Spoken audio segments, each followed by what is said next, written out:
Bismillahirrahmanirrahim. Alhamdulillahi rabbil alamin. Allahumma shalli wa sallim wa barik ala sayyidina Muhammadin wa ala alihi wa sahbihi ajma'in.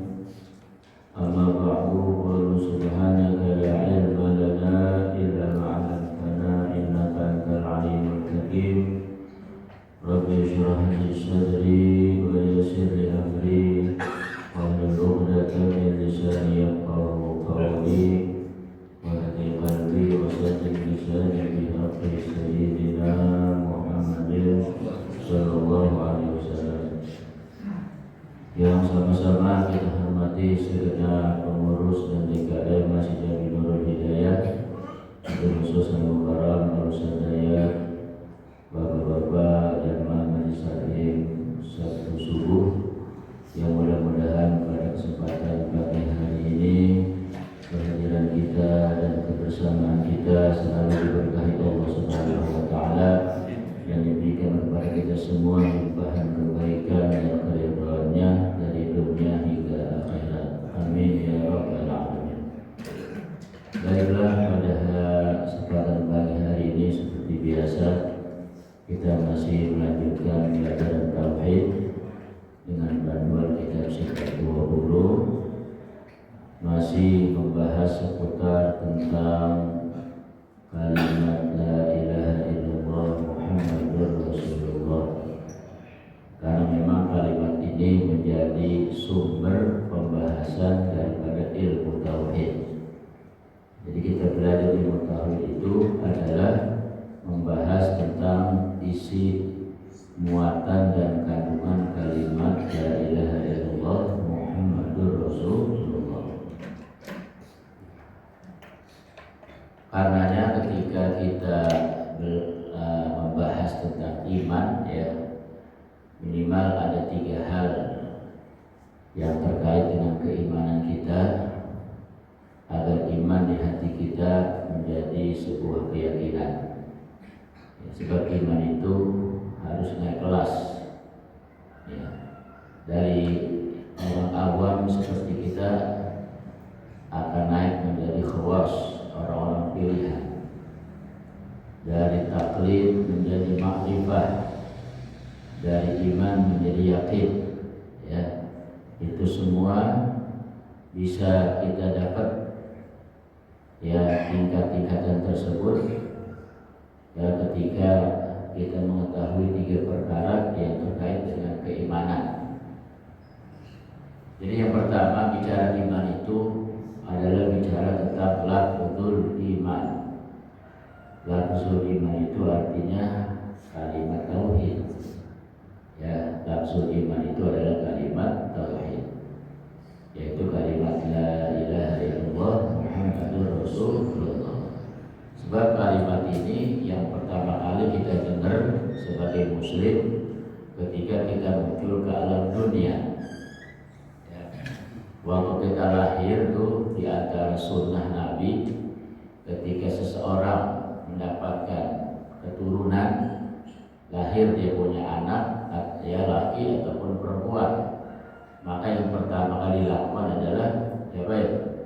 Diadatkan telinga kanannya dan dikomatkan telinga kirinya.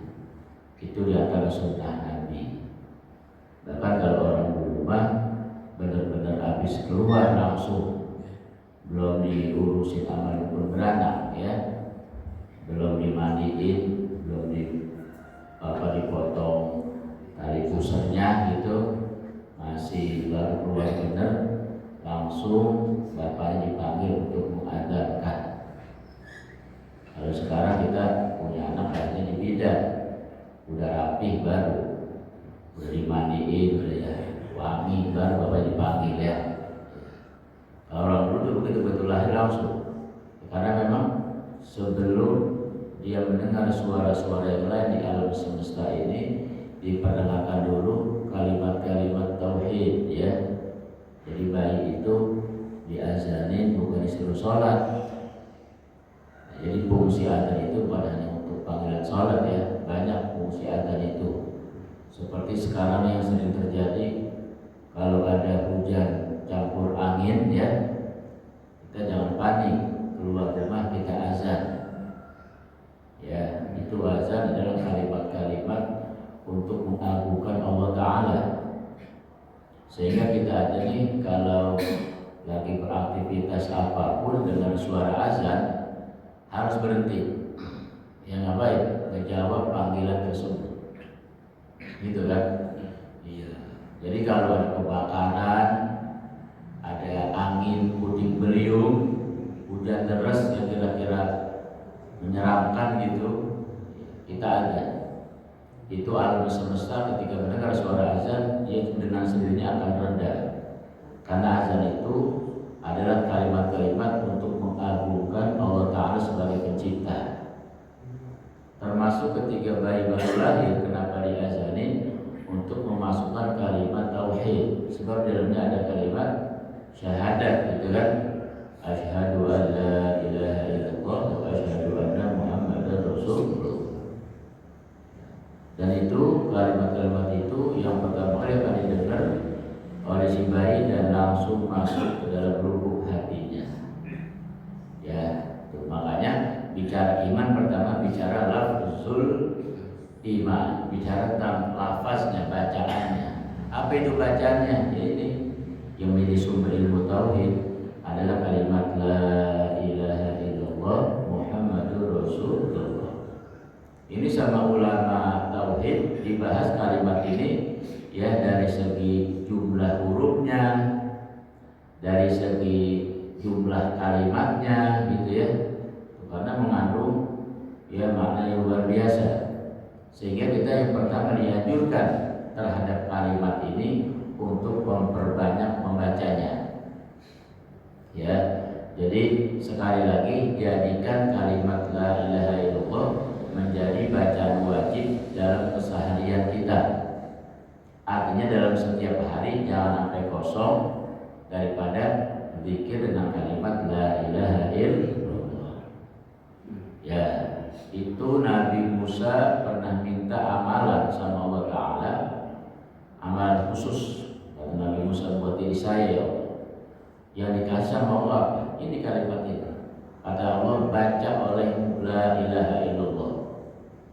Kata Nabi Musa, itu kalimat umum ya Allah. Semua orang baca itu, semua orang tahu itu kalimat. Saya pengen kalimat khusus. Ya, kata Allah, ya Musa, itu kalimat khusus di atas khusus gitu. Ya, itu kalimat yang bobotnya lebih berat daripada 7 lapis langit dan 7 lapis bumi serta isinya. Ya, ini kalimat ini di akhirat gak bisa ditimbang dengan timbangan akhirat yang namanya mizan. Nabi Daud pernah minta sama Allah untuk dibukakan hijab bisa melihat yang namanya timbangan akhirat. Ya, Nabi Daud karena dia nabi minta seperti itu digobol sama Allah, dibukakan hijab bisa melihat timbangan akhirat yang namanya mizan. Ada 2 piring timbangan di akhirat, kanan buat timbang pahala, kiri buat timbang dosa. Tapi Nabi Daud begitu melihat itu timbangan dia langsung pingsan. Begitu melihat langsung jatuh kubrak pingsannya. Dia begitu sadar nanya sama Allah, kenapa dia pingsan? Pertama melihat itu timbangan saking besarnya, sampai digambarkan seandainya kata itu langit dan bumi sama isinya dijadiin satu, itu sama juga naruh gundu di atas tampah. Gundu tuh taruh di atas tampah. Gadian mana tampah sama gundu? Dia jauh kemana-mana. Itu gundu laksana 7 lapis langit, 7 lapis bumi plus isinya ditaruh di piring timbangan akhirat kayak gitu. Makanya Nabi Daud itu pingsannya kenapa? Kaget. Kagetnya ya Allah, ini siapa yang mampu ngisi kebaikan pahala di piring timbangan yang gadanya kayak begitu? Sementara manusia ini makhluk kecil, ya punya keterbatasan ngumpulin pahala mau ditimbang, timbangannya gedenya kayak gitu. Langit bumi aja kayak gundu taruh di situ. Ya, apa kata Allah? Ya Musa, siapapun hambaku yang punya dua ya dalam hidupnya, dua hal dalam hidupnya, itu piring timbangan bakal penuh dengan pahala, bahkan gak muat. Yang pertama dia punya la ilaha illallah. Yang kedua ikhlas dalam mengamalkan kewajiban ibadah sama Allah. Sekalipun ibadahnya kecil, ibadahnya sedikit, ya ketika yang melakukan itu punya kalimat la ilaha illallah dalam dirinya, atau dia sebagai muslim dan mukmin, dia ikhlas mengerjakan itu ibadahnya, maka tuh pahalanya dia kagak muat ketimbang di situ. Ya, ini kuncinya di sini. Kalau orang punya kalimat la ilaha illallah dalam dirinya, berarti dia tergolong sebagai mukmin dan muslim, melakukan sebuah kebaikan, sebuah ibadah kecil, ringan, sedikit, tapi dia niatkan karena Allah Ta'ala, dia ikhlas, maka itu pahala dan kebaikannya bisa menutupi piring timbangan yang di akhirat itu. Ya, itu makanya ya kita nih terhadap kalimat ini yang pertama dianjurkan untuk memperbanyak, ya Pak, sebab ini buat menjaga iman, terutama di akhir zaman ini, di zaman kita sekarang, zaman fitnah sekarang, zaman amburadul sekarang, macam-macam kejadian ada di zaman kita sekarang ya. Itu. Maka untuk menjaga iman kita supaya tidak bahasanya terkontaminasi dengan keadaan zaman yang sudah seperti ini, ya, maka kita jaga diantaranya dengan memperbanyak membaca kalimat la ilaha illallah. Itu dia. Disebutnya lafzul iman. Sampai piring timbangan akhirat aja ngomong sama Allah. Kata piring timbangan itu mizan yang ada di akhirat, ngomong, ya Allah, aku siap menimbang semua perbuatan amal manusia, dari manusia pertama sampai manusia terakhir. Amal mereka, perbuatan mereka, pahala dan dosa siap aku timbang sebanyak apapun, gitu ya. Tapi tolong ya Allah, aku jangan disuruh nimbang kalimat la ilaha illallah yang ada dalam diri mereka. Itu kata bisa begitu. Sebab aku nggak sanggup, aku nggak kuat kalau disuruh nimbang iman mereka. Yang aku timbang amal aja ya Allah. Amal mereka siap aku timbang, tapi iman mereka jangan suruh aku nimbangnya. Kenapa? Karena mampu aku memikul bobot dan beratnya kalimat la ilaha illallah. Makanya kita tahu ini supaya bersyukur Allah tetapkan kita jadi seorang muslim dan mukmin. Berarti kita yang pertama sudah punya modalnya dari segi lafzul iman, kalimat la ilaha illallah Muhammadur Rasulullah. Yang kedua, bicara iman itu ada namanya makna iman. Ya, tadi lafzul iman. Yang kedua makna iman. Apa itu makna iman? Makna iman itu belajar ilmu tauhid, belajar isi, muatan dan kandungan serta daleman kalimat tauhid.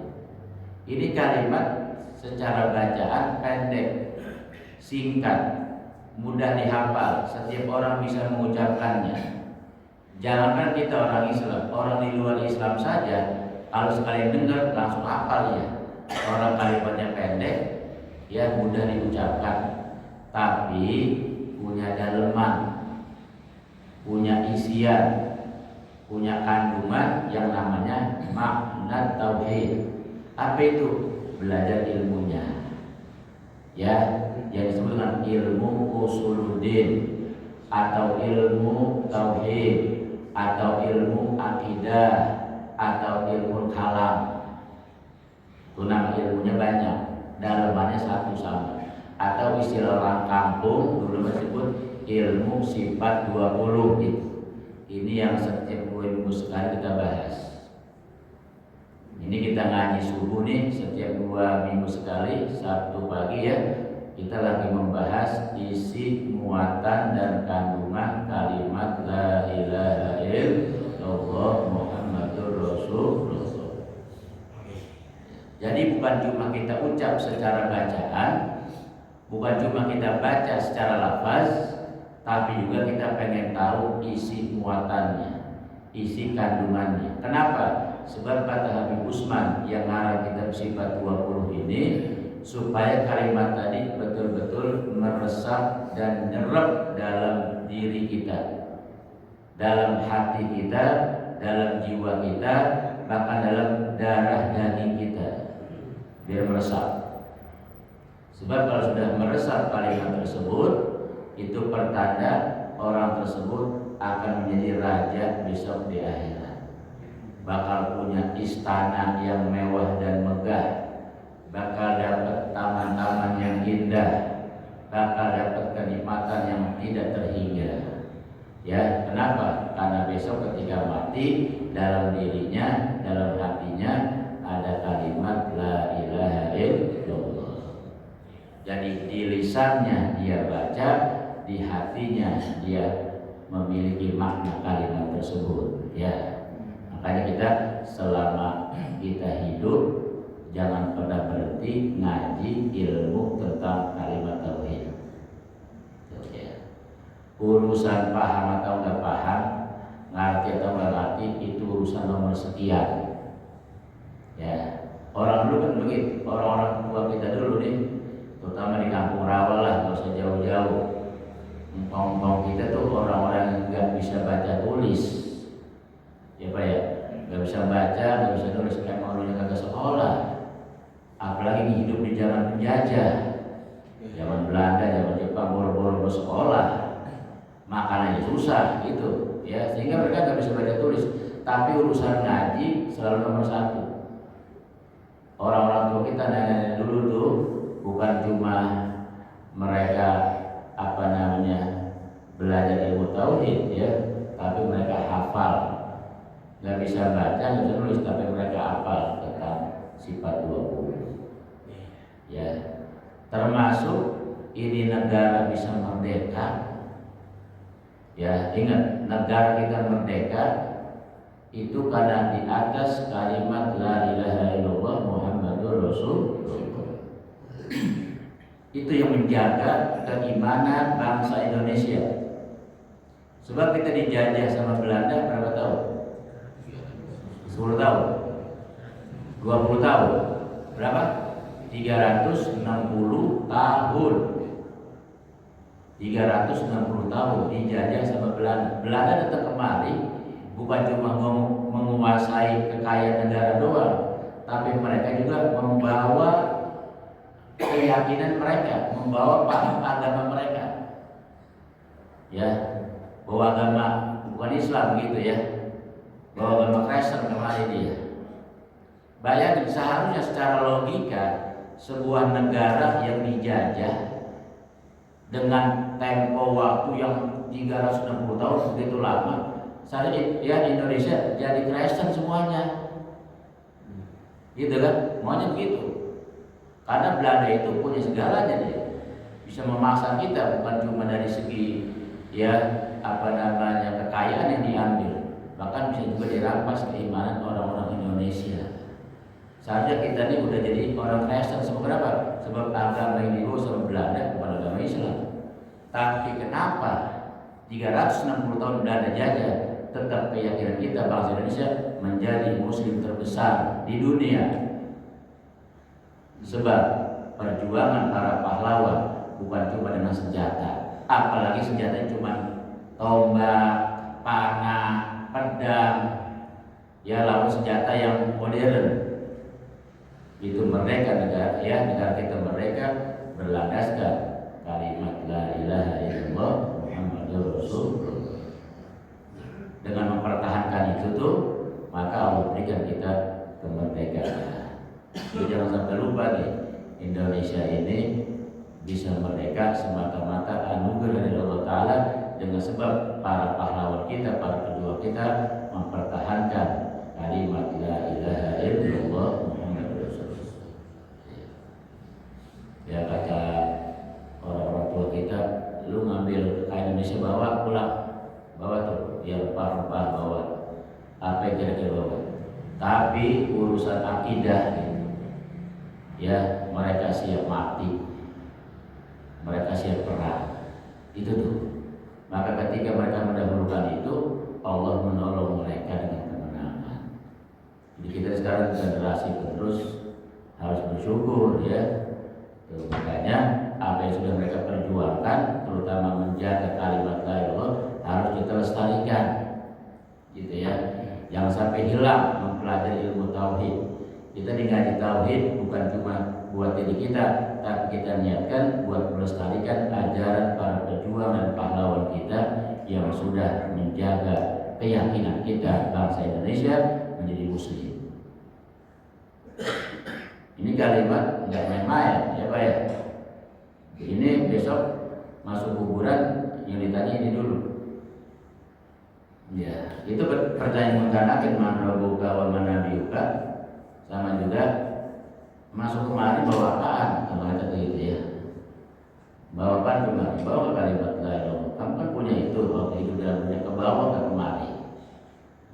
Ya, ditanya itu man rabbuka wa man nabiyuka, sama juga mana kalimat tauhid yang pernah Allah berikan kepada engkau, kalimat la ilaha illallah Muhammadur Rasulullah.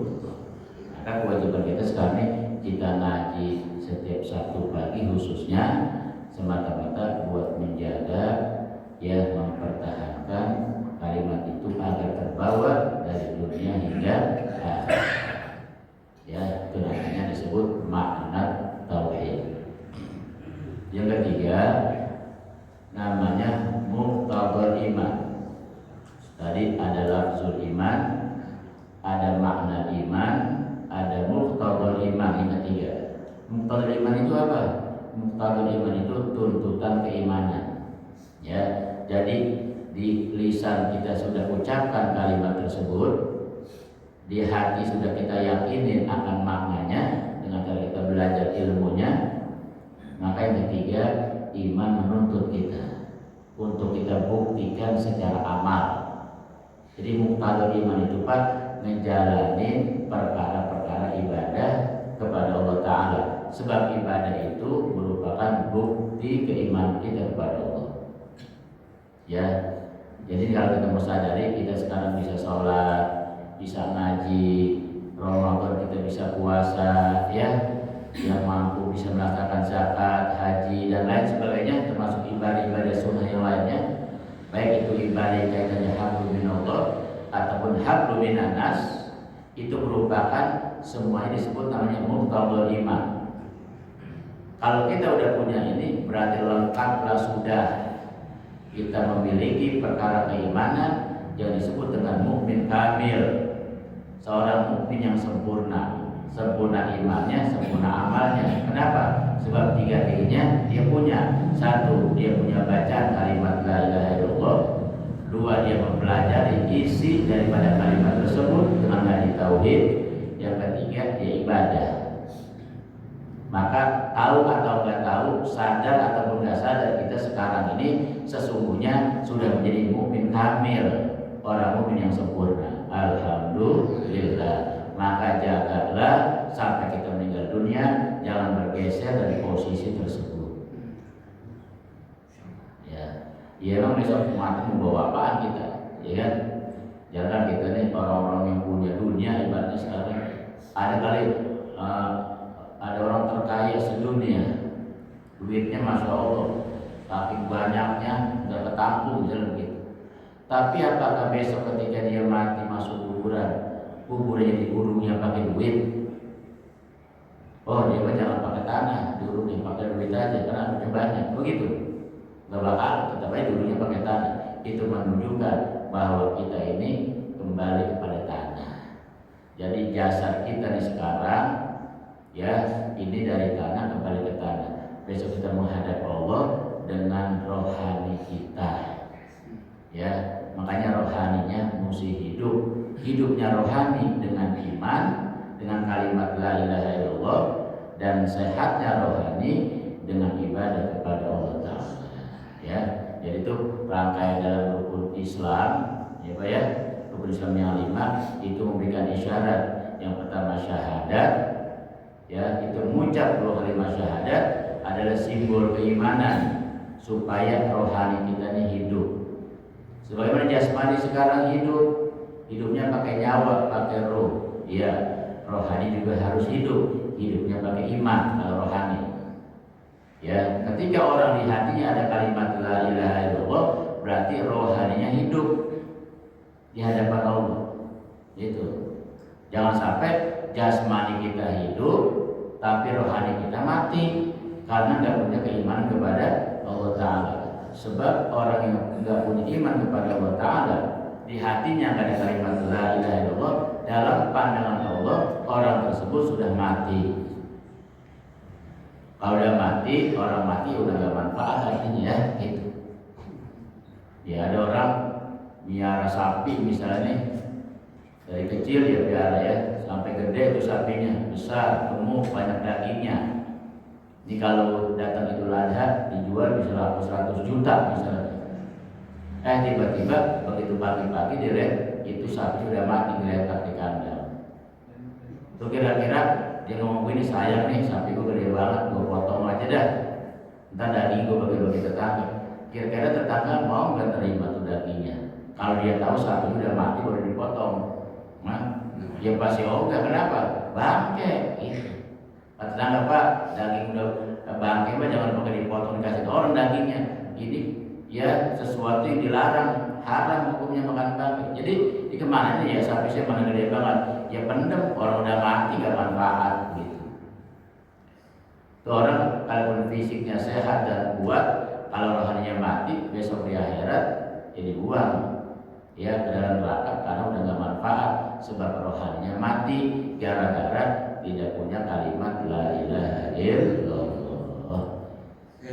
Jadi ini banyak kita lihat orang dalam dunia secara jasmani hidup gitu ya, tapi secara rohani udah mati. Makanya kita bersyukurnya begitu, Pak. Ya, kita ini bukan cuma jasmani kita hidup, makanan masih punya nyawa, masih punya ruh, tapi rohani kita juga hidup dengan sebab punya iman kepada Allah Subhanahu wa Ta'ala. Gitu. Kemudian rohani pun harus sehat dan kuat dengan cara kita berikan makanan, berikan vitamin, berikan gizi berupa ibadah kepada Allah Ta'ala. Tuh dalam umat Islam syahadat sudah punya sebagai nyawanya, nyawa rohani. Kemudian makanannya sholat, puasa, zakat, haji itu yang wajib, ditambah yang sunnah.